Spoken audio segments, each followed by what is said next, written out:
Karena situ saudara, saya mengajak kita tundukkan kepala, kita berdoa sebelum kita akan belajar kebenaran firman Tuhan.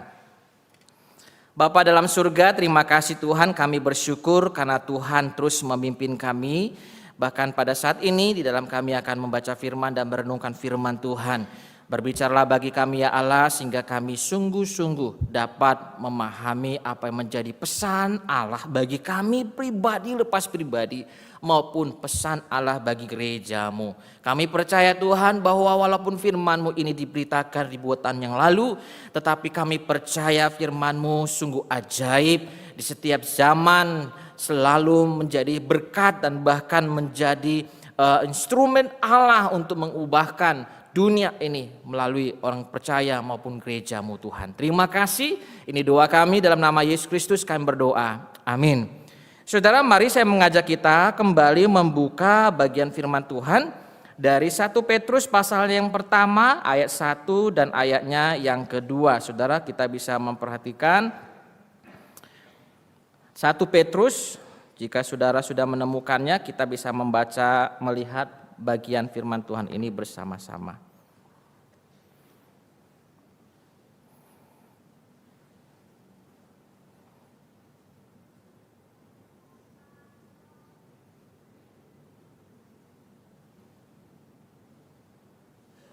Saya akan bacakan bagi kita 1 Petrus 1 ayat 1 dan ayatnya yang kedua.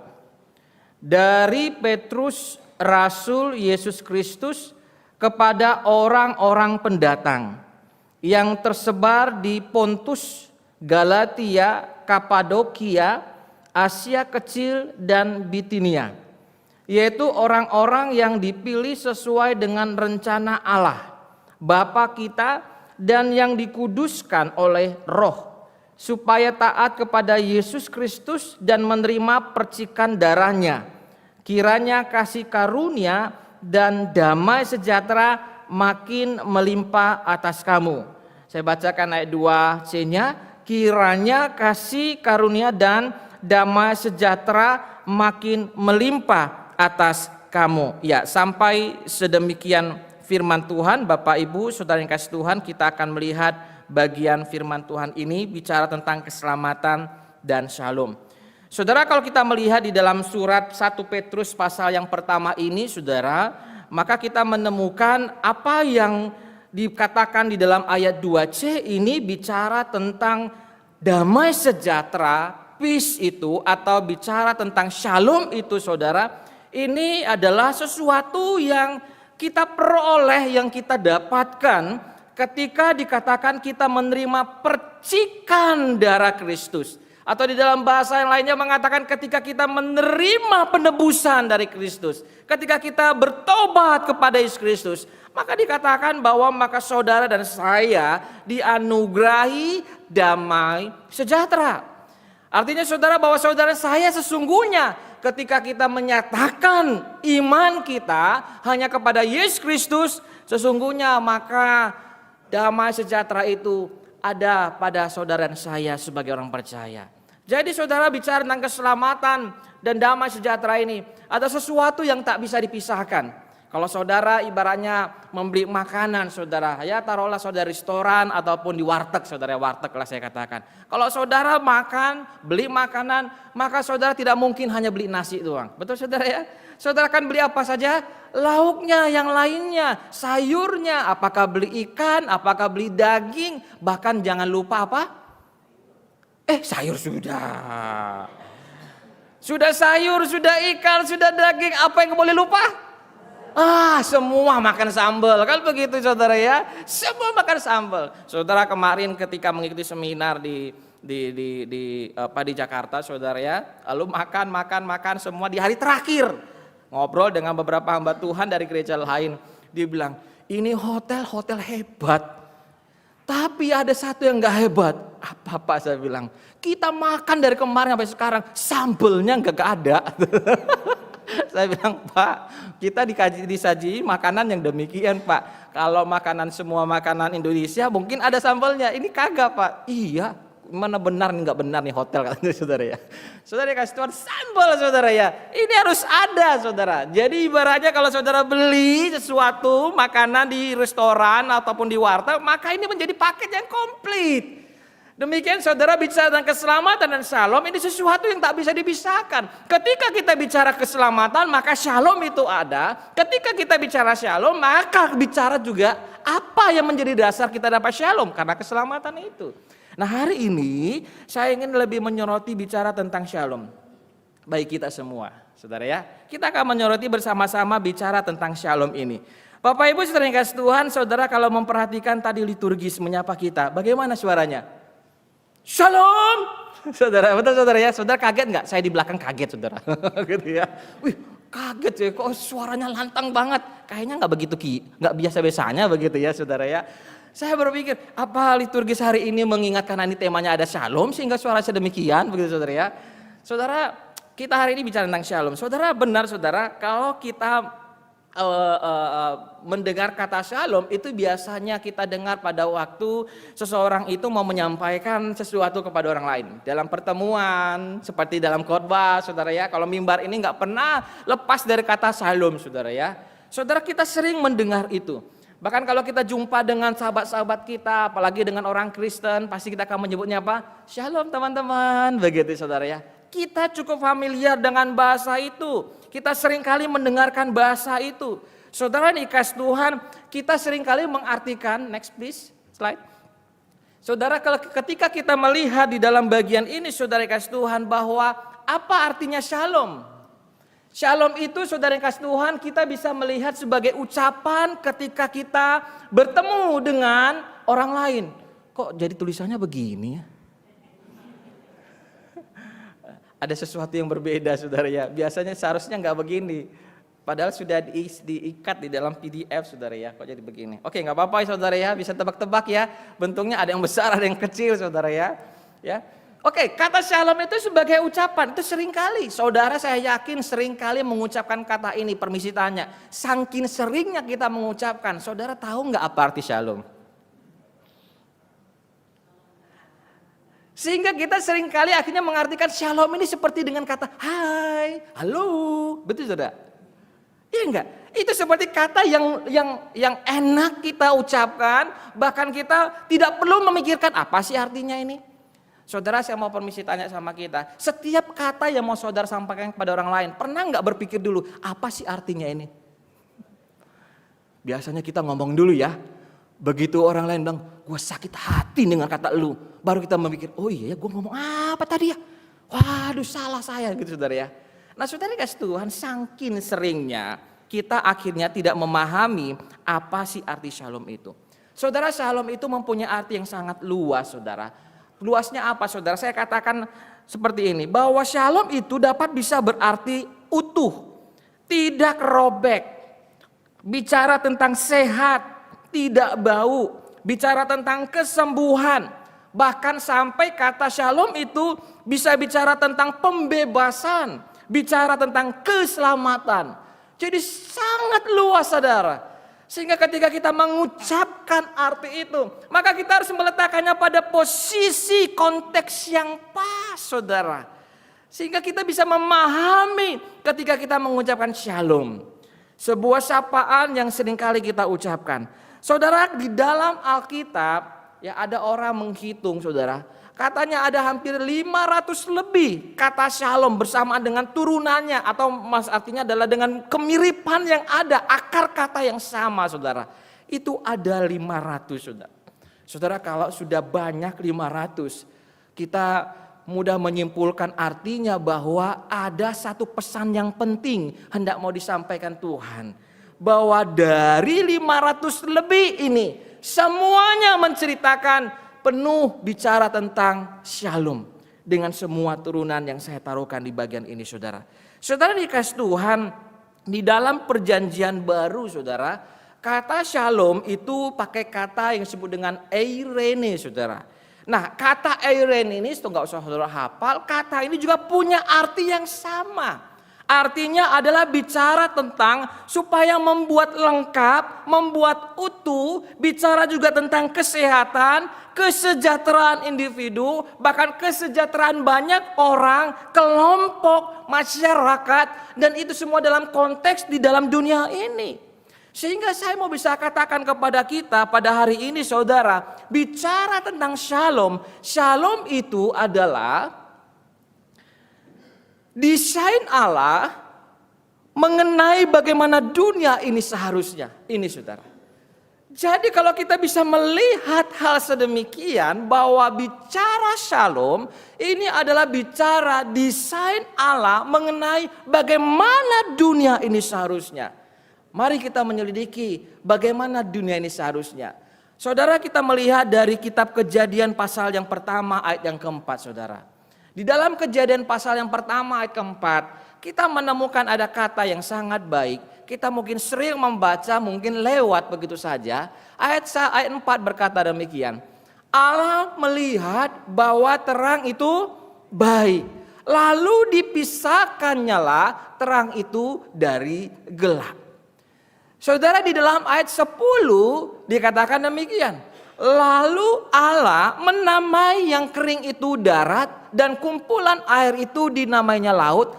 Allah melihat bahwa semuanya itu baik, saudara. Semuanya itu baik. Saudara, bukan hanya dalam ayat 10.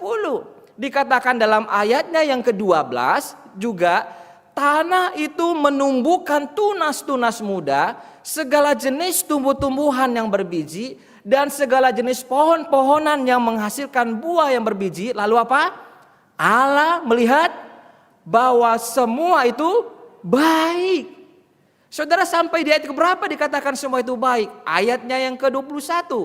Maka Allah menciptakan binatang-binatang laut yang besar dan segala jenis makhluk hidup yang bergerak, yang berkeriapan dalam air, dan segala jenis burung yang bersayap. Lalu dikatakan Allah melihat bahwa semua itu baik. Saudara, di dalam ayatnya yang ke-25 apa dikatakan? Allah menjadikan segala jenis binatang liar, segala jenis ternak, segala jenis binatang melata di muka bumi. Lalu apa? Allah melihat semua itu baik. Saudara, perhatikan di dalam bagian ini saudara. Sebelum Allah menciptakan manusia, Allah mengatakan apa? Bicara tentang terang, bicara tentang laut, darat dan sebagainya. Tuhan bilang apa? Semua baik. Baik di sini ada turunan daripada kata shalom, utuh, lengkap. Saudara, ketika Allah menciptakan manusia, lalu dikatakan 31, maka Allah melihat segala yang dijadikannya itu apa? Sungguh amat baik. Jadi saudara kasih Tuhan, sekali lagi saya mau katakan sama kita, shalom adalah desain Allah mengenai bagaimana dunia ini seharusnya. Jadi desain Allah sebenarnya tentang dunia ini saudara yang seperti ini. Allah saudara yang kasih Tuhan di dalam bagian ini mau mengatakan kepada kita, semua yang diciptakan oleh Allah itu baik. Saudara, shalom itu berarti gambaran keadaan kehidupan umat manusia yang seharusnya seperti yang Tuhan maksud untuk saudara dan saya hidup bersama. Allah mendesain, lalu Allah berkata demikianlah seharusnya terjadi di dalam dunia. Apa yang terjadi dalam dunia tidak boleh lepas dan lari dari desainnya Allah.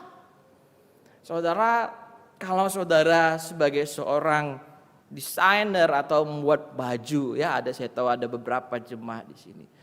Saudara tentu menggambar dulu, betul ya? Gambar. Ya. Lalu menggambar, maka Anda berupaya supaya hasilnya harus sesuai dengan gambar. Kalau tidak sesuai, itu berarti sebenarnya ada kegagalan, ada kesalahan letaknya. Apa yang kita desain, kita ingin itulah yang akan menjadi hasilnya. Itulah yang harusnya terjadi. Jadi saudara, dari awal Allah mendesain segala sesuatunya sejak dari penciptaan. Sebelum manusia jatuh dalam dosa, Allah sudah mendesainnya supaya di bumi ini penuh dengan shalom. Dan Allah menginginkan supaya keadaan kehidupan umat manusia seharusnya seperti apa yang dimaksudkan Tuhan. Bukan seperti apa yang saudara dan saya maksudkan. Sehingga saudara dikasih Tuhan, beberapa keadaan manusia dan dunia saat ini bukanlah yang seharusnya terjadi. Peperangan bukanlah seharusnya yang terjadi di dalam dunia. Kelaparan bukanlah seharusnya yang terjadi dalam dunia. Kekerasan di rumah tangga bukanlah seharusnya yang terjadi dalam dunia. Kesulitan ekonomi bukanlah seharusnya yang terjadi dalam dunia. Kehidupan susah bukanlah seharusnya yang terjadi dialami oleh manusia. Bukan itu saudara. Bukan itu. Jadi sejak awal menciptakan segala sesuatunya sampai manusia itu, Allah mendesain dan menginginkan shalom itu ada. Ini saudara. Inilah yang Tuhan katakan bagi kita. Saudara, di dalam Alkitab terdapat banyak gambaran kehidupan shalom. Saudara, di dalam Yesaya 65 ayat 17 sampai 25 saudara. Wow, kecil sekali saudara ya. Di dalam bagian ini saudara menceritakan ini adalah kisah ketika bangsa Israel itu pulang dari pembuangan saudara. Saudara dikasih Tuhan, di dalam situasi yang tidak pasti. Di dalam situasi penuh dengan keputusasaan, di dalam situasi ketidaktahuan, maka saudara, Yesaya memaparkan sebuah penglihatan tentang apa yang akan Tuhan kerjakan. Saudara, setelah mereka bangsa Israel keluar dari pembuangan itu, hidup tidak enak saudara. Hidup tidak gampang saudara. Saya membaratkan ibarat zaman di mana kita dari pandemi menjadi endemi. Saudara, mudah enggak saudara menjalani hidup saat ini? Tidak mudah. Bagi seorang pengusaha, ini seperti dulu kita ada di dalam pembuangan. Lalu kita balik lagi. Kita harus menata semuanya dengan baik. Tidak mudah saudara yang kasih Tuhan.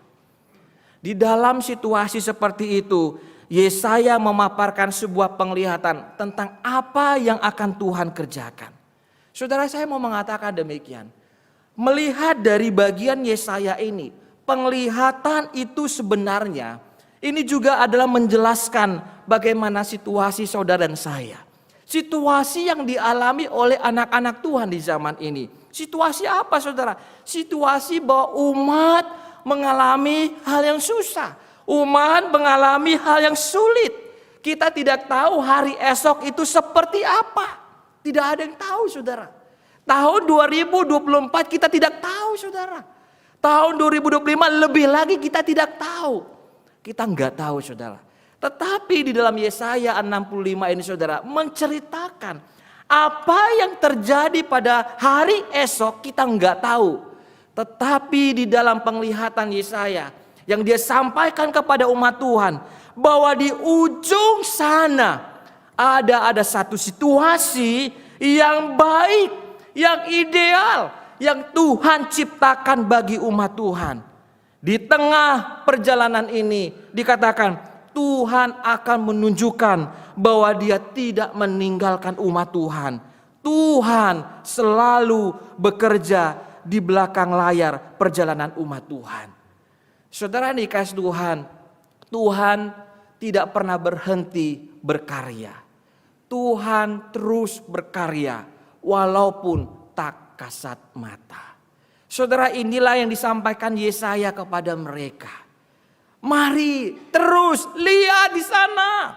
Allah menjanjikan satu kehidupan yang ideal. Satu kehidupan yang aman dan nyaman. Mari lihat dengan mata iman kita. Saudara dikasih Tuhan, ketika kita menghadapi masalah di dalam kehidupan kita, seringkali kita ingin melihat tangan Tuhan itu menolong kita. Betul enggak saudara? Kita pingin tangan itu tampak kelihatan menolong kita. Kita ingin tangan Tuhan itu tampak menopang kita, menggendong kita. Kita ingin tangan Tuhan itu tampak mengulurkan tangannya bagi kita, memberikan sesuatu kepada kita. Saudara, itu adalah cara kerja manusia. Tapi kerja Allah tidak sedemikian. Tuhan terus bekerja.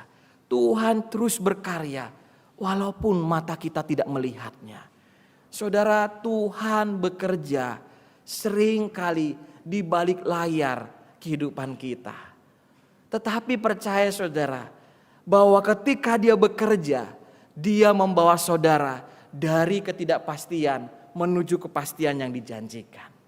Saudara, kalau bagi saudara yang melayani beberapa kali di dalam bermain drama, saudara, kalau ada layar lebar di sini saudara, saudara tidak tahu apa yang ada di belakang layar. Betul saudara? Betapa berantakannya di belakang layar itu saudara. Ya, itu betapa berantakannya. Saudara hanya melihat penampilan di depan layar itu bagus. Saudara bertepuk tangan luar biasa. Tapi hasil yang ada di depan itu adalah hasil kerja dari orang yang ada di belakang layar. Orang-orang di belakang layar itu bekerja supaya hasilnya baik. Sesuatu seperti yang tidak mustahil terjadi baik, menjadi baik ketika dikerjakan dengan baik. Saudara, Allah kita sedemikian. Demikianlah Allah menginginkan bagaimana kita memahami hidup ini saudara.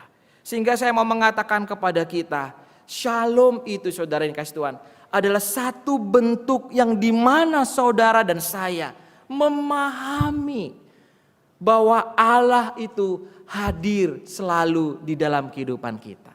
Shalom berarti kehadiran yang disengaja. Saudara, mengapa saya mengatakan demikian? Kita tahu bahwa ketika manusia jatuh di dalam dosa, manusia memasuki satu kehidupan yang sesungguhnya kehidupan shalom itu sudah rusak saudara. Dunia kehilangan shalom. Tetapi saudara yang kasih Tuhan, Allah kita, Allah yang mengasihi kita luar biasa saudara. Sekalipun manusia jatuh dalam dosa, dunia ini telah rusak oleh karena dosa. Tetapi kehidupan kita dapat dipulihkan di dalam Kristus Yesus Tuhan kita. Sehingga apa saudara? Sehingga gambaran hidup shalom itu yang menjadi visi Allah untuk disampaikan kepada saudara dan saya dapat diwujud nyatakan. Saudara dikasih Tuhan, kalau Kristus tidak datang ke dalam dunia, yang dimana shalom itu sudah rusak di dalam dunia yang berdosa ini, maka shalom itu saudara tidak akan pernah kita rasakan, tidak akan pernah kita terima. Sehingga shalom itu sungguh-sungguhnya bicara tentang Kristus yang hadir di dalam dunia. Saudara dikasih Tuhan, di dalam Yesaya pasal 9 ayat ke-6 saudara, apa yang dikatakan dalam bagian ini? Seorang anak telah lahir untuk kita, seorang putra telah diberikan untuk kita, lambang pemerintahan ada di atas bahunya, dan namanya disebutkan orang penasihat ajaib, Allah yang perkasa, Bapa yang kekal, Raja damai. Saudara, ini menceritakan apa? Dari perjanjian lama, Nabi Yesaya sudah mengatakan bahwa Kristus, dia adalah anak Allah itu sendiri, dia adalah Raja damai itu sendiri. Dia datang ke dalam dunia. Saudara, jadi shalom yang saudara dan saya terima adalah shalom oleh karena kehadiran Tuhan di dalam dunia. Kalau dia tidak hadir, maka di dunia ini tidak pernah mengenal yang namanya shalom. Kalau Allah tidak hadir, maka shalom tidak akan ada di bumi ini saudara. Kalau Allah tidak hadir, maka manusia di bumi ini tidak akan pernah tahu seperti apa keadaan suasana daripada shalom itu sendiri. Untuk itulah saudara yang makasih Tuhan, makanya ketika Kristus datang, dia hadir ke dalam dunia ini. Bukan hanya menceritakan bagaimana dia menyelamatkan saudara dan saya, tetapi sesungguhnya juga di dalam keselamatan di dalam Kristus itu, Dia memberikan shalom bagi saudara dan saya. Saudara, shalom itu berarti bicara kehadiran Kristus di dalam dunia, di dalam misi penyelamatan manusia yang berdosa. Keselamatan di dalam Kristus Yesus yang membawa shalom bagi saudara, membawa kesembuhan, membawa pembebasan, membawa keutuhan. Itulah mengapa saudara kasih Tuhan, ketika keluarga sudah tidak lagi utuh, ada masalah, ada perpecahan, maka shalom, keutuhan itu hanya dapat dipulihkan dalam Kristus. Ketika kita merasa diperbudak oleh dosa, kita mau lepas dari dosa dan kejahatan ini, kita susah rasanya. Saudara, hanya oleh karena dalam Kristuslah maka seseorang itu dapat mengalami pembebasan. Dia mengalami shalom itu yang dia alami oleh karena Kristus yang bekerja di dalam hidupnya. Saudara yang kasih Tuhan, ketika Kristus hadir di dalam dunia, maka disitulah shalom. Saudara, saya mau mengatakan demikianlah sama halnya ketika saudara dan saya rindu, kita ingin keselamatan orang berdosa banyak terjadi di dalam kehidupan kita. Banyak terjadi orang berdosa bisa berjumpa dengan Tuhan lewat gereja kita, lewat pelayanan kita. Maka itu berarti saudara, kita harus hadir di dalamnya. Saudara, bagaimana kita bisa memulai shalom itu sendiri, supaya kita, gereja, pelayanan kita menjadi shalom dan berkat bagi orang-orang berdosa, sehingga mereka bisa mengenal Kristus. Saudara, saya memberikan satu PR bagi kita, satu perenungan bagi kita. Hal ini sangat praktis, hal ini sangat mudah, tapi mungkin hal ini bagi kita kadang-kala kita juga sulit. Saudara, hal apa yang bisa saudara dan saya lakukan untuk supaya shalom itu saudara dapat dirasakan, bisa diterima, bisa dialami oleh orang-orang berdosa di luar sana. Sehingga saudara, mereka bukan hanya mendapatkan keselamatan, tapi mereka juga adalah orang-orang yang menerima shalom dari Allah. Caranya adalah bagaimana? Yaitu lewat kehadiran kita. Lewat kehadiran saudara. Sekali lagi katakan, kalau Kristus tidak hadir dalam dunia, shalom tidak ada. Kalau Kristus tidak hadir dalam dunia, keselamatan tidak ada. Jadi saudara, bicara keselamatan dan shalom itu bicara kehadiran Allah di dalam dunia. Sama halnya dengan kita juga. Kalau kita ingin ada keselamatan kepada orang lain, bahwa orang lain bisa mendapatkan shalom, itu berarti saudara mengambil tindakan yang sama seperti Allah. Saudara harus hadir di dalamnya. Hadir di tempat itu. Hadir menjadi alat Tuhan, pembawa keselamatan dan shalom bagi orang berdosa. Hadir di mana saudara? Saudara, hadirlah di dalam gereja. Hadirlah di dalam gereja. Rutinlah di dalam beribadah. Saudara, izinkan saya memberikan satu peragaan bagi kita saudara, satu contoh bagi kita saudara. Tes.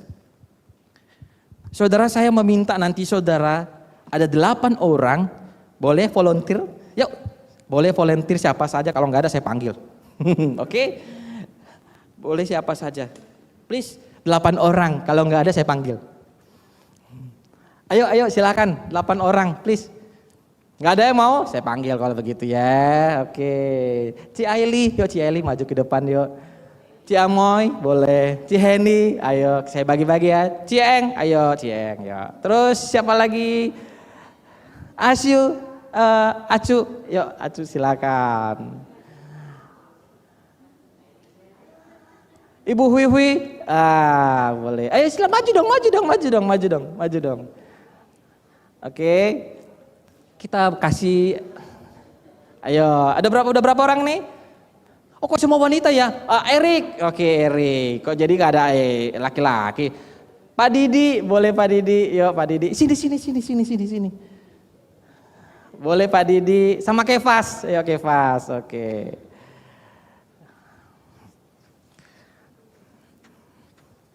Di sini. Pokoknya tiangnya di sini.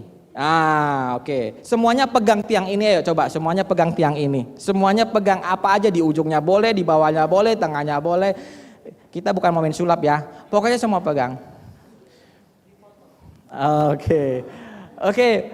Bapak Ibu rekan-rekan, saya mau mengatakan begini saudara. Gereja itu bukan bicara gedung, tapi bicara orangnya. Tapi bicara orangnya, jangan lupa bicara gedungnya. Itu gak bisa dipisahkan saudara ya. Banyak kita selalu berpikir gereja itu orangnya, lalu gedungnya dilupain.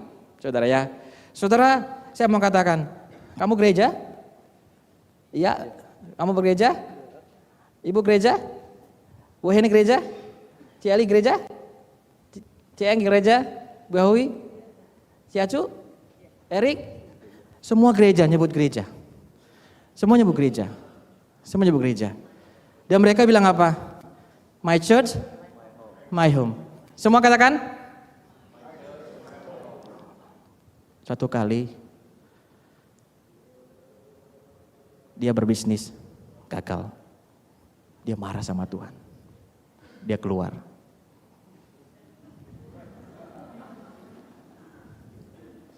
Keluar, jalan sana.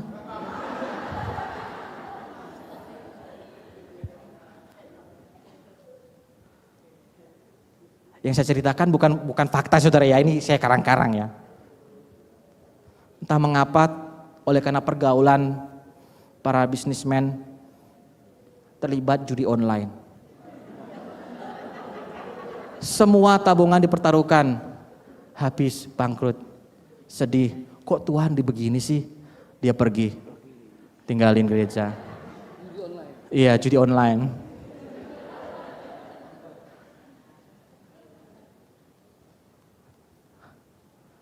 Dulu berharap nikah,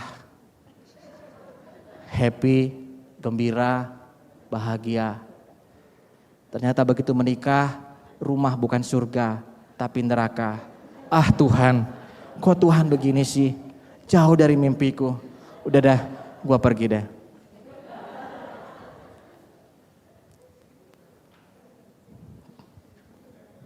Ciamoy. Saya udah tua. Dari muda melayani. Semua kegiatan saya ikuti. Kok majelisnya gak perhatiin saya sih? Udah deh, gua gak gereja lagi deh.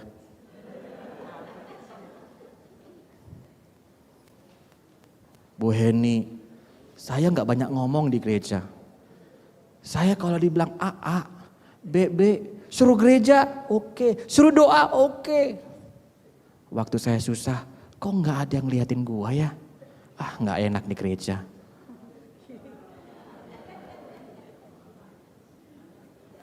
Saya pikir orang-orang gereja baik-baik, ramah-ramah. Saya hanya keinjak sendal putus, langsung dimarah-marahin. Udah deh, gua pergi aja. Cieng. Saya baik-baik jual telur. Harganya murah jauh dari pasaran. Kok ada ya orang Kristen ya nipu-nipu. Saya kasih 10, dibilangnya 5. Kok gitu ya? Aduh, jadinya gimana sih nih? Udah dah, ini gereja gak benar nih.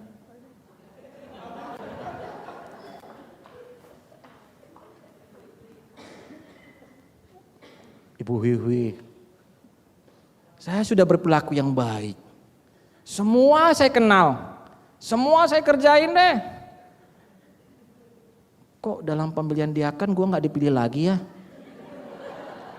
Gak bener nih. Udah dah, saya pergi deh.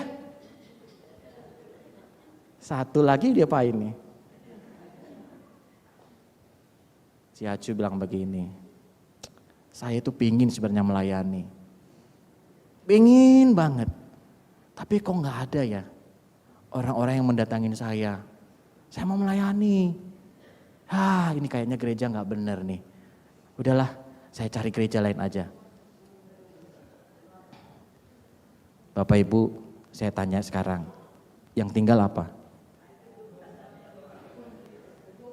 Yang tinggal apa?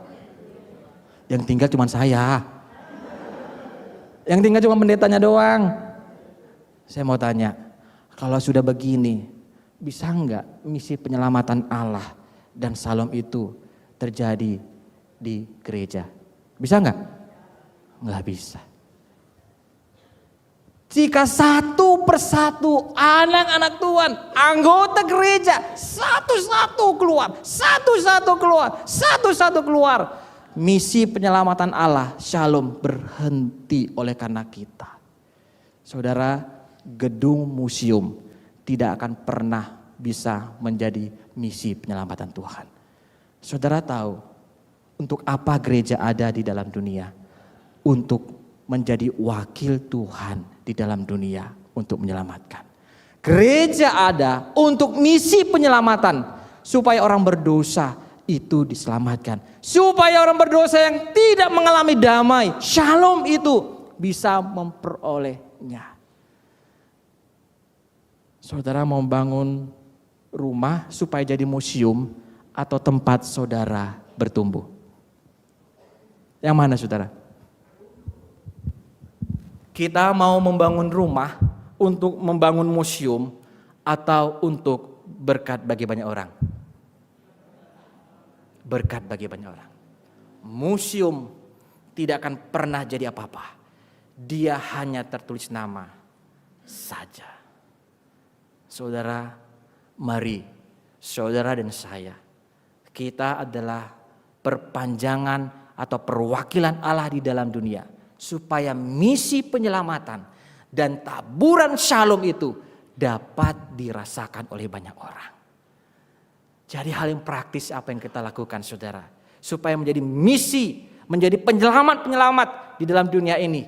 Untuk membawa setiap jiwa kepada jiwa orang, kepada Kristus Yesus. Lewat apa? Kehadiran. Apa yang terjadi kalau tiap orang tidak hadir? Tidak hadir, tidak hadir, tidak hadir. Maka hanya ada nama, gedung, dan kosong orangnya. Kiranya ini mengingatkan kita. Ini tugas kita. Kita di akhir bulan ini merayakan HUT gereja 73 tahun. Setiap kita punya tanggung jawab. Kita orang tua punya anak, kita punya cucu lagi. Saudara yang kasih Tuhan. Hal yang simple, sederhana. Supaya kita menjadi misi penyelamatan dari Allah. Supaya menjadi penabur Shalom itu bagi banyak orang. Hanya lewat kehadiran. Supaya gereja ini, jika Tuhan izinkan, di tanggal 25 November kita merayakan pengucapan suruh 73 tahun saudara. Ini mengingatkan kita. Kita mau mengarah kemana? Ke bangunan atau museum? Ini semua ada pada tanggung jawab kita bersama. Kita berdoa.